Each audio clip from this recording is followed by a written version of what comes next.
오늘 우리에게 주시는 말씀 구약성경 사무엘상 20장 30절에서 34절, 31장 6절 말씀입니다.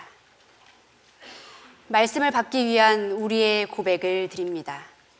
우리의 형편과 마음을 가장 잘 아시는 하나님, 이 시간 주의 말씀을 받겠습니다. 말씀하여 주옵소서. 주께서 두 손으로 나를 빚어 만드셨으니 주님의 말씀을 이해하도록 내게 지혜를 불어 넣으소서. 아멘.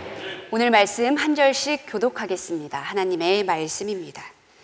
사울이 요나단에게 화를 내며 그에게 이르되 배역무도한 계집의 소생아, 내가 이새의 아들을 택한 것이 내 수치와 내 어미의 벌거벗은 수치됨을 내가 어찌 알지 못하랴. 이새의 아들이 땅에 사는 동안은 너와 내 나라가 든든히 서지 못하리라. 그런즉 이제 사람을 보내어 그를 내게로 끌어오라.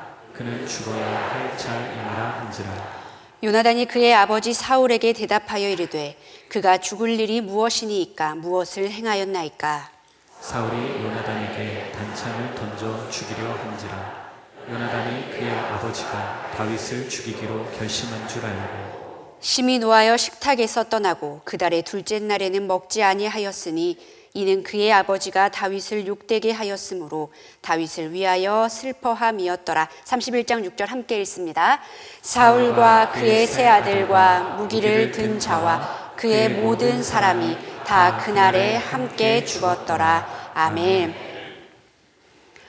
10년도 더 전에 제가 유치부 교육전도사를 할 때의 일입니다. 6살짜리 남자아이가 이 교육부서 예배당에 들어와서는 제 옆에 꼭 붙어서 앉아 있는 겁니다. 보통은 저와 인사를 하고 자기 자리에 가야 하는데 계속 옆에 앉아서 열쇠 하나를 만지작 하는 거예요. 관심을 달라는 거죠. 그래서 제가 물어봤습니다. 야, 요 열쇠 뭐니? 이렇게 물어봤어요. 그랬더니 그 열쇠를 제 얼굴에 이렇게 대고는 이야기를 합니다. 전도사님의 마음의 문을 열 마법의 열쇠예요. 너무 달콤하지 않습니까? 근데 이 멘트를 누구에게 배워왔을까요? 자기 아빠에게 배워온 겁니다. 알고 보니까 이 아빠가 차를 아내를 위해서 몰래 사서는 차 키를 이렇게 주면서 이야기한 거예요. 부럽지요? 어린아이는 부모를 늘 거울 삼습니다. 모든 것을 따라하려고 합니다. 부모님의 몸짓, 손짓, 눈빛, 이 모든 것이 이 아이에게 영향을 줍니다. 때로는 그 눈빛 하나에 안정을 취하기도 하고 때로는 손짓 하나에 상처를 받기도 하고 모든 영향을 받는 존재가 바로 어린아이지요. 그렇다면 반대로 부모님에게 자녀는 어떤 의미입니까? 제가 여쭤보지 않아도 세상 그 무엇과도 바꿀 수 없는, 심지어 내 목숨과도 바꿀 수 없는 가장 귀한 존재일 것입니다. 사실은요, 아이는 어린아이였을 때 이 부모님은 세상이지만 친구라는 세상도 만나고 사회라는 세상도 만나고 또 다른 많은 세상을 만나면서 자신만의 세상을 만들어가지 않습니까? 그러니까 아이는 자라면서 부모님의 그늘을 조금씩 더 벗어납니다. 그러나 부모님은 다르지요. 내 아이가 태어난 이후로 내 마음에 자리한 이 아이의 자리가 갈수록 깊어지면 깊어졌지 또 커지면 커졌지 결코 옅어지거나 작아지지 않지 않습니까? 그 자식이라는 것이 그러한 존재이고 어버이의 사랑이라는 것이 참 그토록 깊고 아름다운 것입니다. 근데 제가 보니까 이 카네이션 단 분들 참 많이 계시는데요. 이 어버이의 사랑으로 우리 교회를 평생 섬기신 우리 어버이들 좀 축복해 드릴까요? 네, 우리 감사합니다. 사랑합니다. 네, 그 사랑에 힘입어 우리가 여기까지 왔습니다. 어버이의 사랑 참 아름다운 것입니다. 하나님의 사랑과 가장 닮아 있지요. 그런데 이 사랑이 비단 부모의 사랑뿐 아니라 이 사랑이라는 것이 때로는 왜곡되어 나타나는 경우도 보게 됩니다. 오늘 말씀은요, 사울과 요나단의 이야기입니다. 이 둘은 부자지간이었죠. 사울도 그 여느 부모님처럼 이 아들을 목숨처럼 사랑했습니다.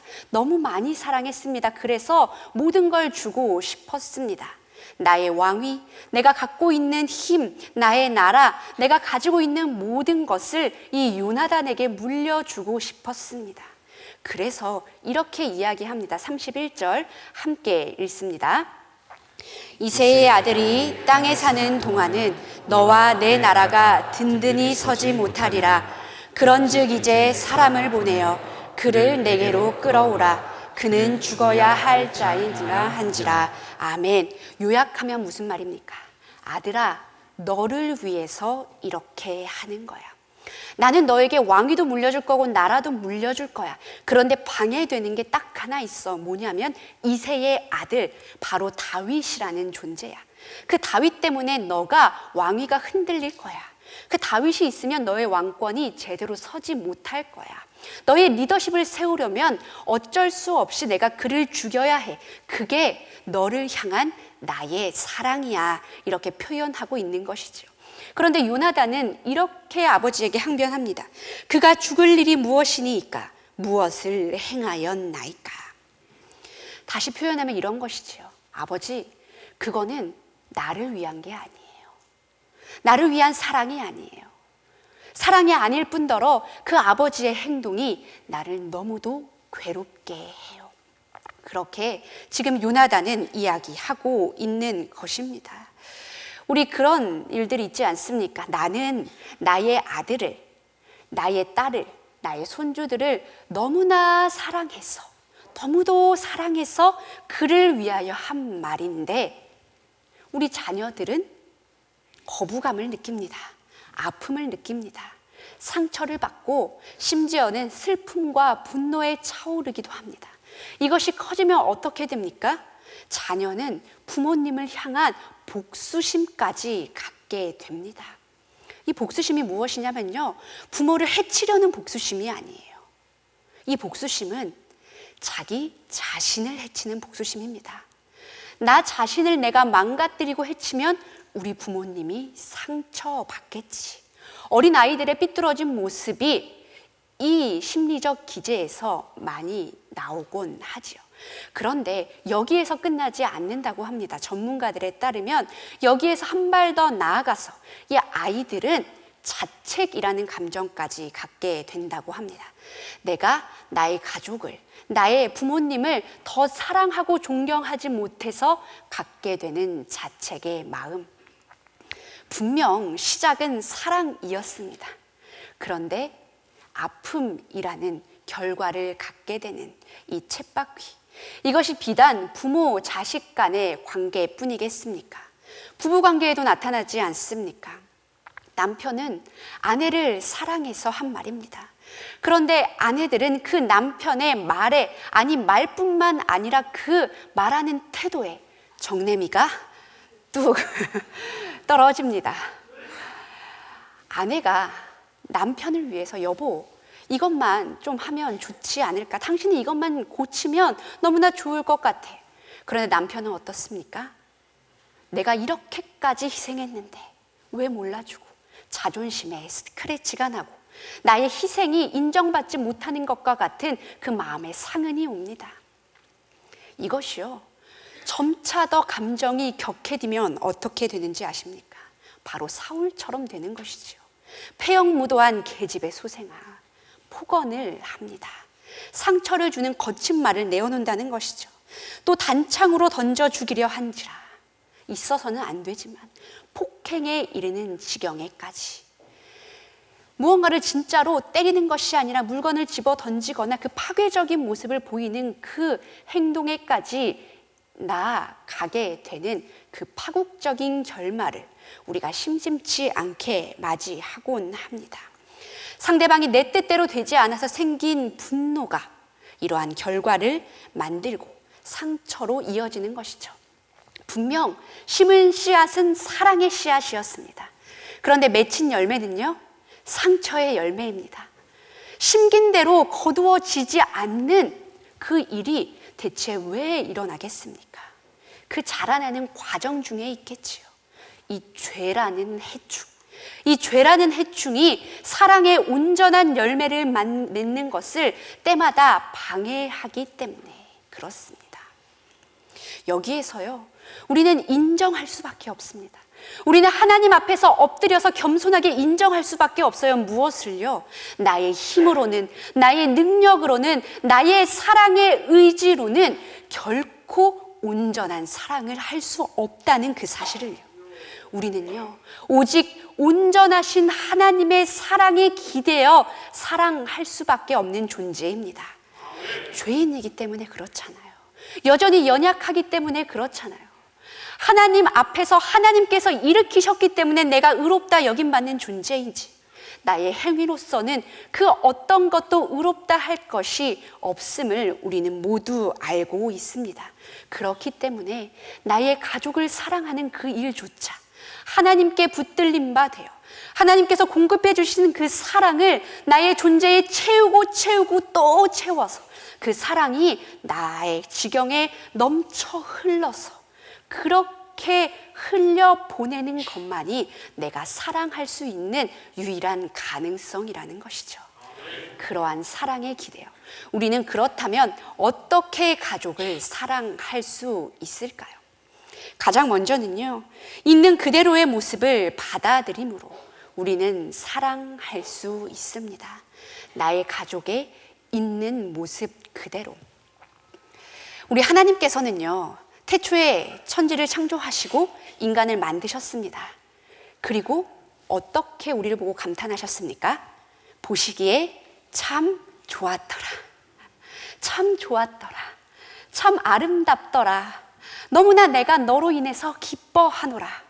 너보다 더 귀한 것은 없다. 그렇게 이 존재를 보고 너무도 기뻐하셨습니다. 우리가 무언가 하나님 보시기에 시원한 일을 해서가 아닙니다. 우리가 능력이 출중해서가 아닙니다. 우리가 하나님 앞에 번듯해서가 아닙니다. 그저 그 존재 자체로 하나님께서는 우리를 사랑해 주셨지요.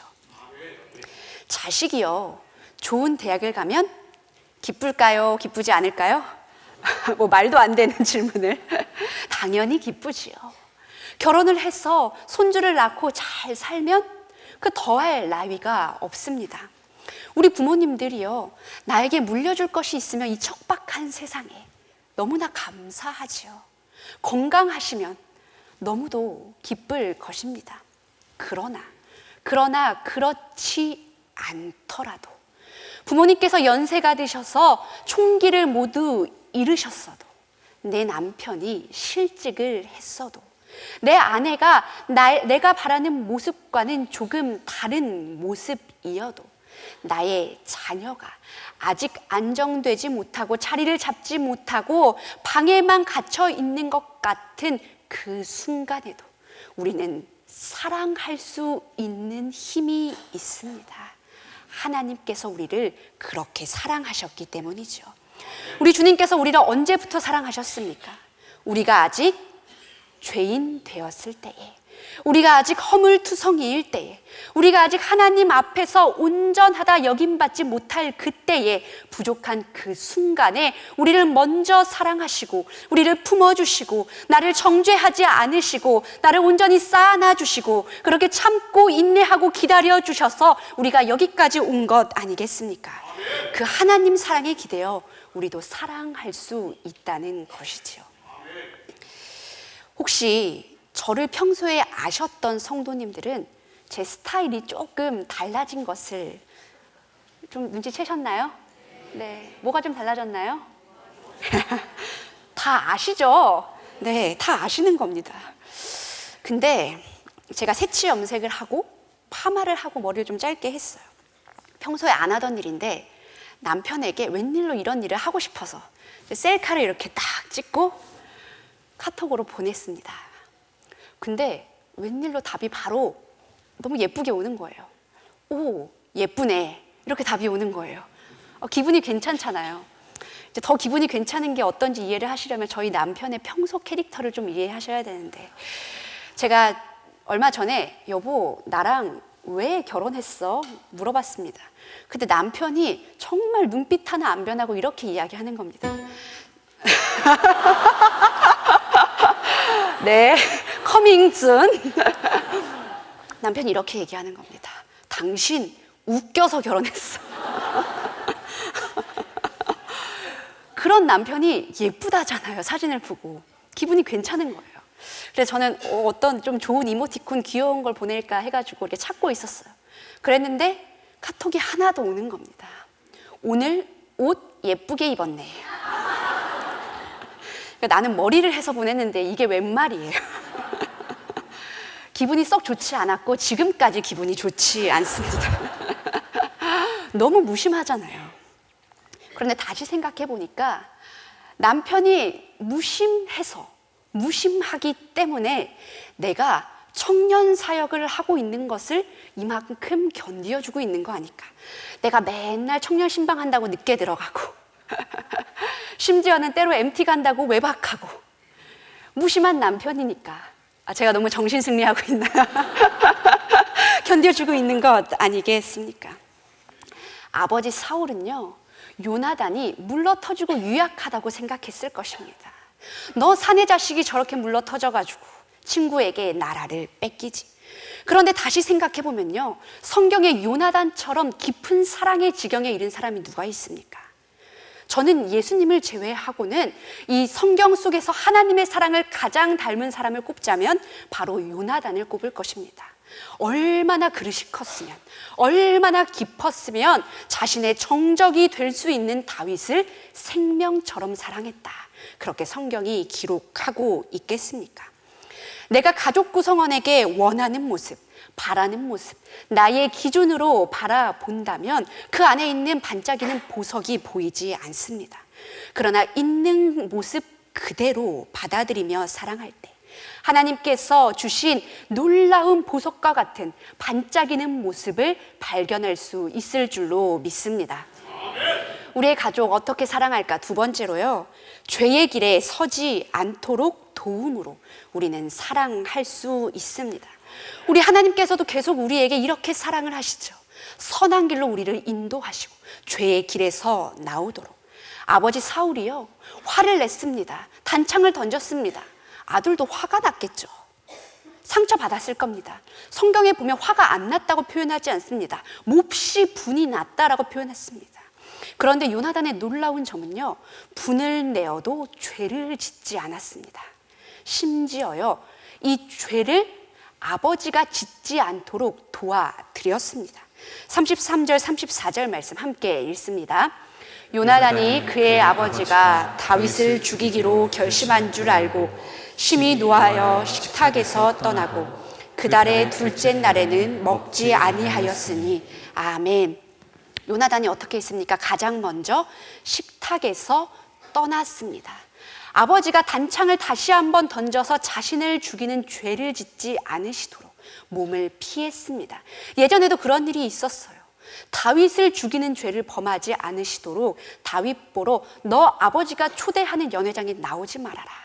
그렇게 이야기를 해서 다윗을 피신시켰던 요나단이었습니다. 그러니까 나의 가족이 감정적으로 격해져서 죄의 길에 서지 않도록 돕는 것, 그것이 귀한 사랑의 모양 중에 하나라는 것이죠. 그리고 어떻게 했습니까? 먹지 아니하였더니 금식하고 기도했다라고 성경은 기록하고 있습니다. 죄의 길에 서지 않도록 더 화를 돋구지 않고 그를 위해서 간절히 기도하는 일. 우리 에베소서 6장 4절에서 이렇게 나와 있습니다. 아비들아 너희 자녀를 노엽게 하지 말고. 무슨 말입니까? 아비들에게 권면하는 것입니다. 너의 자녀들이 죄를 짓지 못하게 너희가 조심해라. 죄가 무엇입니까? 부모를 경외하지 않는 것이 죄이지 않습니까? 부모를 존경하지 않는 것이 죄이지 않습니까? 그 죄를 짓지 않게 하도록 너희가 먼저 조심해라. 그것이 사랑이다. 이렇게 이야기하고 있는 것입니다. 그런데요, 우리 인생의 궁극적인 죄가 무엇입니까?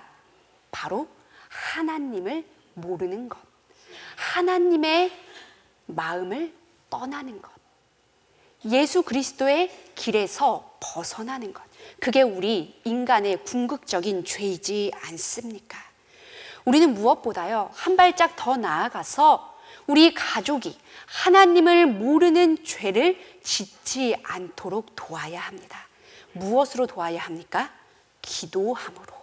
기도함으로, 간절히 기도함으로. 가족 중에 안 믿는 이가 있습니까? 잘 믿다가, 교회 학교 때, 청년 때까지는 잘 믿다가 믿음의 길에서 떠난 이가 있습니까? 오늘 말씀은 권면하는 것입니다. 간절히 기도하라. 간절한 사랑의 그 기도에 우리 주님 반드시 응답하실 줄로 믿습니다. 우리 가족 어떻게 사랑할까? 세 번째로요, 약함을 함께 견딤으로 우리는 사랑할 수 있습니다. 요나단이요, 사울 아버지에게 분명 상처를 받았습니다. 분명 그 분노가 요나단의 그 순간을 사로잡았을 것입니다. 모진 말을 했지요. 폭행을 했지요. 사랑하는 벗을 죽이려 했지요. 참 아팠을 것입니다. 근데요, 이 요나단은 상처에 매몰되지 않았습니다. 하나님 안에서 자신이 받은 아픔을 해결했습니다. 그리고 이 참 부족하고 못난 아버지의 모습, 그 모습을 보며 언제까지 함께 했습니까? 31장 6절 말씀 함께 읽습니다. 사울과 그 세 아들과 무기를 든 자와 그의 모든 사람이 다 그날에 함께 죽었더라. 아멘. 언제까지 함께 했다고요? 죽을 때까지, 세상 끝날까지. 그러니까 끝까지 아버지 사울과 함께 했다라는 것이지요. 약해진 아버지를 떠나지 않았습니다. 민심을 잃어버린 아버지를, 이제는 하나님 앞에서 버림받은 것 같은 그 아버지를 저주하지 않고 끝까지 돌보며 함께 했다라는 것이죠.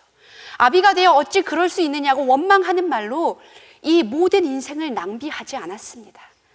나의 상처 결코 지워지지 않습니다 라고 그렇게 외치고 비난하면서 그 인생을 허비하지 않았다라는 거예요. 요나단은요, 자식이었지만 어떤 사랑을 품었습니까? 부모의 사랑을 품었습니다. 그리고 하나님의 사랑을 품었습니다. 어떻게 그럴 수 있었을까요? 바로 이 사실을 알았다는 거죠. 아버지도 하나님 앞에서 죄인이라는 것을, 하나님 앞에서 연약한 한 인간이라는 것을, 내세울 것 없고 의롭다 할 것 없는 그 한 먼지 같은 존재라는 것을 알았던 것이죠. 그리고 그 약함을 품어낼 힘, 그 약함을 쌓아낼 힘은 오직 그리스도 예수 안에 있다라는 그 사실을 이 요나단은 알았던 것입니다. 사랑하는 여러분, 부모된 자리에 있습니까? 그렇다면 반드시 하나님 사랑 품기를 사모하십시오.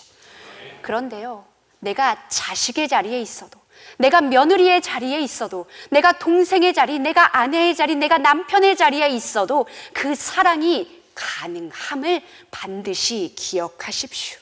먼저 품고 사랑할 힘이 우리에게 있습니다.